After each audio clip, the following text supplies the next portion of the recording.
Hello everybody and welcome to this month's issue of Marlborough Magazine. I'm Susan Laufer. And I'm Dan Ginden. Depending on what part of the month you see this show, your kids are either just about ready to get out of school or they already have, because it is summertime. And what are you going to do with them all summer long now that our teachers are getting the well-deserved break that they deserve? That's right. Sophie Burke found some programs that you may be interested in getting kids involved in this summer. June means the beginning of the summer and the end of the school year, which leads to the question, what do we do with our kids in summertime? The good news is that here in Marlborough there are a number of activities and clubs for children of all ages, and you have to look no further than the Boys and Girls Clubs of Metro West. We have a trip camp that begins June 15th and goes through June 18th, and that is 4 days of going on field trips, whether it be Wingershik, Sunset Beach. Every day is a trip. And also that same week we have Camp Inventions happening, which is an enrichment program, the first time happening at the Boys and Girls Club, and that is also June 15th through the 18th, a 4-day Camp Inventions dealing with math, science, and history, things like that. Then right after that we begin our tech camp that begins on June 21st and runs through August 6th. And then right after, the week after that, June 28th, begins our regular summer adventure camp. You can call the Boys and Girls Club or come down and register for any or all the programs that you're interested in. The Recreation Department also has a number of programs for families and children of all ages. Being offered this summer for kids, we have a BMX bike camp that's going to be offered right down here at Galoney Park at our skate park. We also have a skateboard camp. We also are going to be starting this year for the first time an elite athlete training camp. This is actually for girls ages 15 to 22. It is a program that allows these particular women to use strength and conditioning to prevent ACL injuries, and this is the first time we're being offered this year. We have a gentleman, Paul Lee, who's coming down. He holds a BA in biology and he actually trains the Clark's women's basketball program. So that's a great program for girls ages 15 to 22 to come down and check out. See what else we have. We have Champion Youth Outreach. We hold that all the time through the year. That's a karate class. We have ice skating lessons at Naving and New England Sports Center. This year, for the first time, we're offering a sailing program that's actually going to be at Hopkinton State Park, a canoe and kayaking program. And there's also another program that's good, it's a good opportunity for parents and kids to get together. We have canoe trips and kayak trips. It's again going to be held at Hopkinton State Park. This gives a good chance for parents to hang out with their kids, fathers and sons or mothers and daughters, just to come down and take a day trip. It's a 3-hour trip. You can do it in a kayak or canoe. Come down to the Recreation Department. We'll give you more information on that. For more information, call 508-624-6925 or go to www.marlborough-ma.gov. The Arts Alliance is also offering a number of programs this summer. We're having our annual Yezway Memorial Concert featuring our own River's Edge Community Band on June 16th at 6:30 p.m. at Wood Park in Hudson. This is a free concert. As usual, we'll have our Arts in the Park exhibit there too, featuring a local artist. This year, we're featuring mixed media artist Stephen Pascal of Hudson. The City of Marlborough and the Arts Alliance are bringing back the Saturday Morning Discovery Series. A free performance is going to take place every Saturday morning at 11 a.m. at Union Common in Marlborough. That's at the corner of Main and Bolton Streets from June 26th until September 11th. Our popular summer drama workshop starts up again this month. We offer 6 age-appropriate drama workshops for first graders through college students. And we have Theater Tech Workshop for young people in 8th grade through college who want to work behind the scenes. In July, we're offering a course in music theory and composition and a course in conducting for ages 12 and up, including adults. You can find more details about these programs at www.upwitharts.org or by calling us at 978-562-1646. For Marlborough, I'm Sophie Burke. After a 1-year hiatus, Mayor Dennis restarted the long-standing tradition of hosting the annual senior dinner. This event is something that the city look forward to here in the city, and it also gives recognition to our seniors. Scientists might say that the secret to longevity is genetics, but Marlborough's 2004 Senior of the Year, Marguerite Bisson, has her own ideas. I keep joking and saying because I have my Manhattan oil in my joints. No, I have 3 good meals a day, eat a lot of fruits, vegetable, and I enjoy life. Don't worry about a thing. So that's about it, I guess. 97-year-old Bisson is the 28th person to be named Senior of the Year by the mayor and celebrated at the senior dinner. The dinner, put on hiatus last year due to lack of funding, was able to proceed this year with support from local businesses and organizations. I was very happy to be able to put the event on again.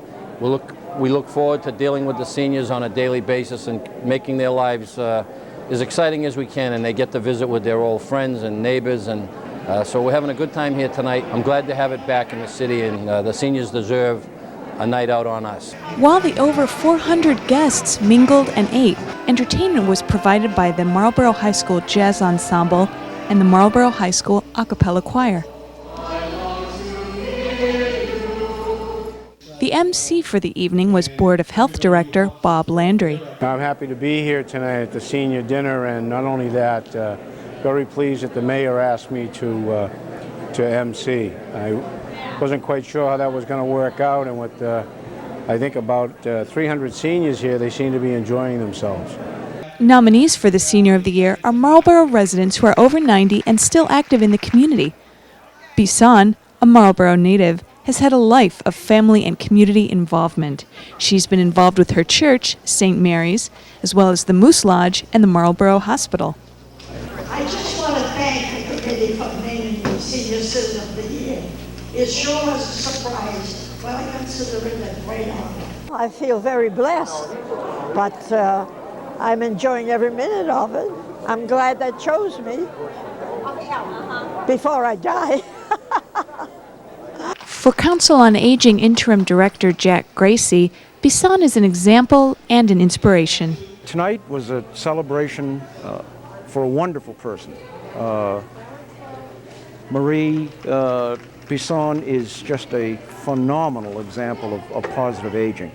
She just speaks for herself. And I think it's so important that people see that aging isn't only about physical changes, and it doesn't always involve no joy in one's life. She exemplifies joy in life. So it's a celebration for her, it's a celebration for all of our senior citizens in Marlborough. It's a chance for us to say as a society to them, thank you for what you've done. We honor you. We're pleased to enjoy a meal with you. We're happy to be in your company. For Marlborough Magazine, I'm Sophie Burke. Well, Dan, it's summertime in here in Marlborough. You know what that means? Cookouts, trips to the beach, more cookouts, trips to the beach, a lot of sun exposure. A lot of sun exposure. And even sun worshipers like me know that we do need to protect ourselves from the harmful rays of the sun. April Gadarowski has some tips and suggestions for you. As summer approaches, many of us plan to spend our days recreationally outdoors at beaches, parks, and even in our own yards. This increase in time outdoors leads to an increase in sun exposure. This can give way to skin cancer, which annually affects more than 1 million people in the U.S. alone. We here at M8 have dug deep to provide you with helpful and healthful tips so you can make the best of your summer. Recently, we visited with Marlborough's own dermatologist, Dr. Yankowski, to get the lowdown on skin cancer. There are actually 3 types of skin cancers. One is called a basal cell, the second type is called a squamous cell skin cancer, and the third type is melanoma, which is by far the most serious of all the 3. The first 2, the basal cell and squamous cells, start on the skin as small bumps and just grow and at some point start to bleed. They are actually the most common types of skin cancer. The melanoma is actually the skin cancer of moles, or the pigment cells of the skin. And it starts as a mole that starts to grow and change size, shape, or color, and it again is far the most serious kind of skin cancer. Since the 1920s, when French designer Coco Chanel decreed that being tan was a fashion look, the skin cancer epidemic has risen. Oh, it has definitely grown. This year we will see over 1 million skin cancers in the United States. Approximately 700,000 to 800,000 will be basal cell skin cancers. About 200,000 will be squamous cell skin cancers, and unfortunately we are seeing 100,000 melanomas this year in the United States. And this is a rate that has increased tremendously. In fact, the rate has tripled since 1920, and it actually has increased by 4% since last year. So we are seeing more and more melanomas. And I might add that at this increased incidence and with these figures, if we take a look at the whole United States population, at this point in time, 1 in 10 Americans will develop a skin cancer in their lifetime. And unfortunately, somewhere between 1 in 40 and 1 in 60 Americans will develop a melanoma in their lifetime if this current trend continues. Just because you may be dark-skinned or work indoors doesn't mean you are not at risk for skin cancer. It can affect everybody. It can affect the blonde, blue-eyed. It can affect someone with darker skin. Again, it can affect the indoor worker. It can affect the outdoor worker. Everybody is at risk for skin cancer. Who gets skin cancer the most? Is there a certain group that, comes in with most skin cancer? We see a lot of skin cancer in patients who have received a lot of sun exposure. There seems to be a direct relationship between the amount of sun exposure you receive in your lifetime and the incidence of skin cancer. That becomes a little complicated with melanoma because if you do receive short outbursts of very strong sun, then that specifically increases your incidence of melanoma. The first step to prevention is detection by doing monthly self-skin exams. We'll explain step by step how to conduct your own self-exam. We recommend that you do a skin self-examination every month.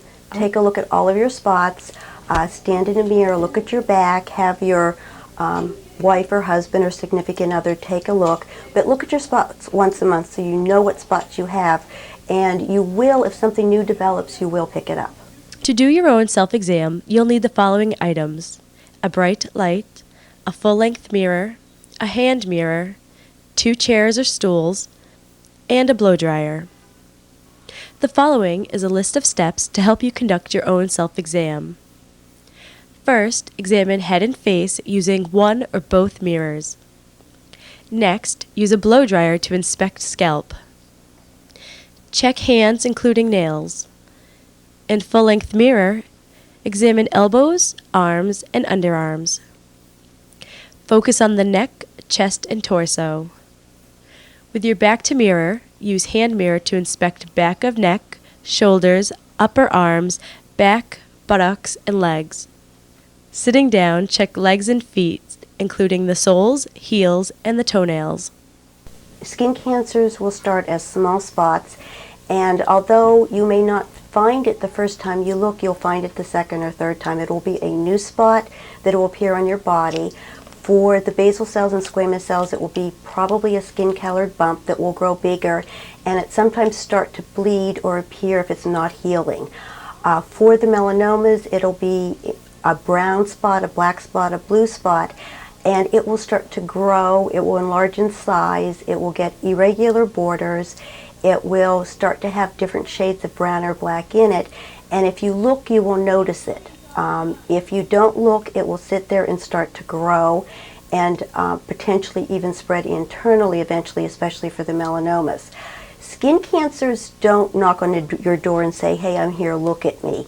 They don't usually bleed or itch or get painful until they've been there for quite some time and grow to quite some size. And in the case of melanoma, they don't start to bleed or do something to draw your attention to them until it's potentially too late. Conducting your own self-exam is only the first step, so if you find anything questionable or are at high risk for skin cancer, it is very important to have a skin exam done by a dermatologist. I think that people can do 2 things. One, they can check themselves to see if they have any types of spots, If they do, go to the doctor and do it today. Don't do it tomorrow or next week or next year because it may be too late. And the second is to just be aware that the activities that they're doing today and tomorrow, if they involve the sun, they should take precautions to avoid getting sunburn, to limit the amount of time that they go into the sun, and again, use a sunscreen. Since prevention is key, the following is a list of other precautions for you to take. Do not sunbathe. Avoid unnecessary exposure between 10 a.m. and 4 p.m. These are the peak hours of harmful radiation. When outdoors, use sunscreen rated SPF 15 or higher. Apply sunscreens liberally, uniformly, and frequently. When exposed to sunlight, wear protective clothing such as long pants, long-sleeve shirts, broad-brimmed hats, and UV protective sunglasses. Stay away from artificial tanning devices. Teach children good sun protection habits at an early age. Adult skin cancers start with sun exposure and sun damage from childhood. It's to protect your skin all year long, not just in the summertime. So, if after all that you still want to achieve that oh-so-desired dark tan, Dr. Yankowski shares with us the safest way to achieve it. To those people who would really like to have a nice brown tan, I would recommend the self-tanners, the sprays. They seem to be safe, do give you a nice tan. For people who would like to go out in the sun, get a little bit of the benefits of the sun, I would recommend going out before 10 in the morning and after 3 in the afternoon. I would recommend wearing a hat, wearing clothes as the weather permits, and most important of all, I would recommend that all people use a sunscreen, that they use a sunscreen that is 15 or higher SPF, which gives an indication of the UVB rays of the sun. They do need to use one of the stronger A protectors. For me, I'm April Gedarowski.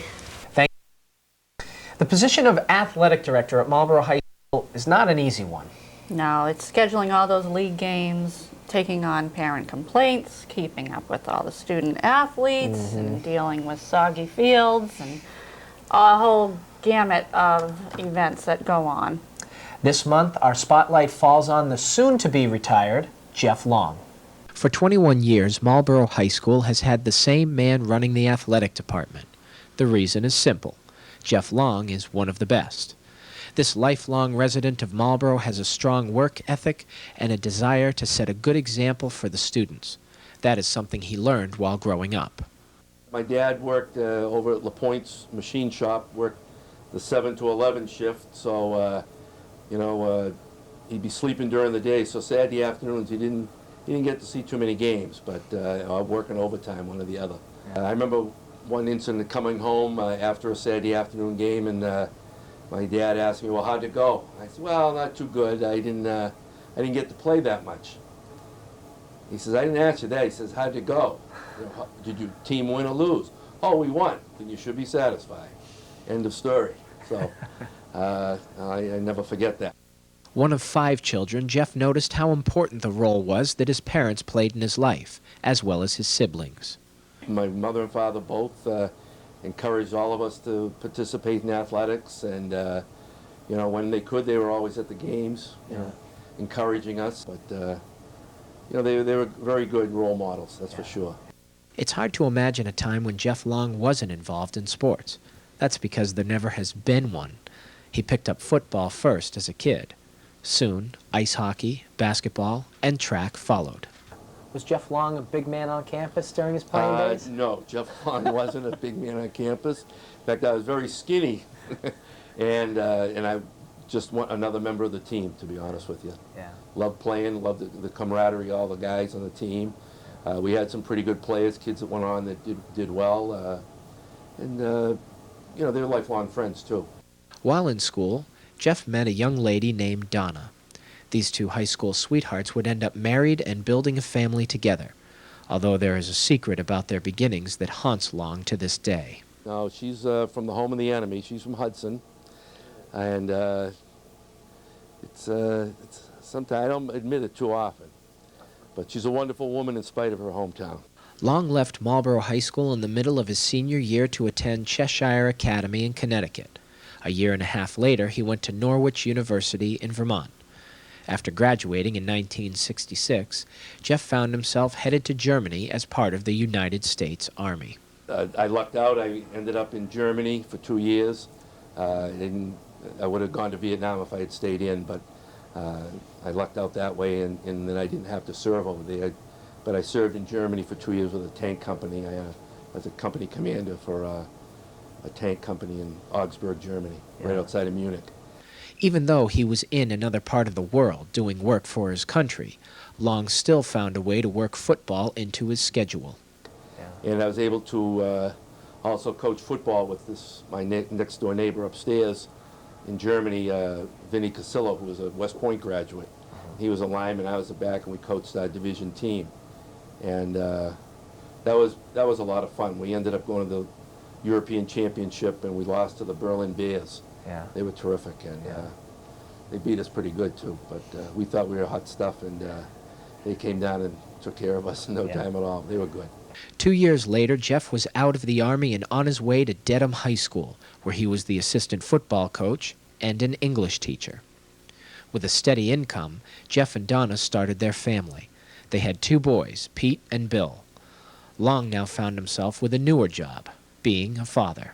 Did you think about what your father instilled in you, and did you try and instill that same kind of work ethic with your kids? Oh, I encouraged them, to participate in sports. I mean, they like doing it. I think it kind of grew on them. You come up to practice on weekends, you take the kids with you, and you go to games. They'd be the water boys at the games, so they were always, part of football in some way or another. They enjoyed playing youth football down in Mansfield and in Marlborough. So they get instilled into them, probably by osmosis, but it was there. They enjoyed doing it. In 1973, Jeff was drawn back to his hometown of Marlborough. An assistant coaching position was waiting for him under Paul Drummy. 3 years later, Huck Hannigan took over, and then in 1980, Long became the faculty manager. In 1983, Hannigan moved on to St. Bernard's. Jeff Long was named Marlborough High School's athletic director. It may have been a new job description, but for Long and those around him, it was a job he already knew how to do. I became the athletic director, and Vinny Joseph became the head football coach. Vinny was Huck's first assistant at that time, and he's down at Medfield, the head coach of football in Medfield now. And so we kind of split the job, and I took the AD, he took the football job, and that's where it all started then. So I think the transition was easy for him because he had done all the grunt work, so to speak, for Huck, and he learned the position working for Huck, and I thought it was a natural move for him. Over the years, the players and coaches have found a very loyal and supportive AD in Jeff Long. One thing about Jeff was that I think appealed to a lot of the athletes that played at Marlborough High School is that I think for sure he loved football, but he made himself available to attend all the sporting events. I mean, I played soccer and basketball, and he was at a lot of our soccer games. He was at a lot of our basketball games. He'd go to girls' field hockey. He'd go to track and field. He made himself available to all the sports, boys and girls, fall, winter, and spring. And I think as an athletic director, he's constantly getting pulled in a lot of different directions, and people are always wanting things from him and asking him for things. And, it's a fine line and it's a balance there. And I think he did a great job in supporting all the athletic programs at Marlborough. I remember Mr. Long going through the halls and coming up to me after games. I played soccer in high school and being like, hey, that was a tough game last night, or, a good game, or great game, Chucky. Those are the type of things that Mr. Long, it was just little words of encouragement here and there. He was loyal to our head coach, and it's a tough community to coach when you're losing. And there were a lot of people sniping at our head coach, a guy who I'd walk through the wall for. And you could sense that he wasn't one of those guys, that he was loyal to his head coach. And I think as a result of that, the players got really close to him. But he's definitely been supportive to all my athletes, and I know all the athletes at Marlborough High School. Comes to all the games, extremely available whenever you needed something. If I called him, he seemed to be always in his office when I needed him. And been great for all the kids. I think overall he's very, very professional. I think the fact that he's found time for all the sports. Some of the ADs probably focus on some of the big sports, or they have their particular groove, but I don't think it's been that way with Jeff. Marlborough High being a Division I school, we've got a lot of sports. You will see Jeff at all the games, girls games, boys games, every level, JV, freshman, down at the 8th grade games. He doesn't go home at the end of the workday, he goes to a game. Besides all the responsibilities of his position, Jeff Long has also gotten involved in the MIAA. He is currently the president of that association. And he has been on the Recreation Commission for 5.5 years. His reasons for retiring now are fairly simple. I think it's time for a change. For the school or for you? Oh no, for the school. Yeah. Yeah, I'm sure I could do this for another 20 years. But I think it needs a change. You finally do some things and you get them done right, and gee, that works pretty well, and you keep doing it, and you're looking at the end product saying, went smooth, everybody got recognized, this, that, not very much criticism about it, but after, it's the same thing over and over again. Now, Rich might come in and take a different perspective, accomplishes the same thing, but because he did it in a different way and so forth, they go, hey, what's wrong with Long? Why didn't he think of that, but that's good, they need that, because people, they need change. Our world changes so quick from day to day, and so you need change. It gets to be old hat, some of the things you do, routine and some different ideas, that type of thing. I've talked to parents over the years, and you can't have that position without having, people disagree with you from time to time.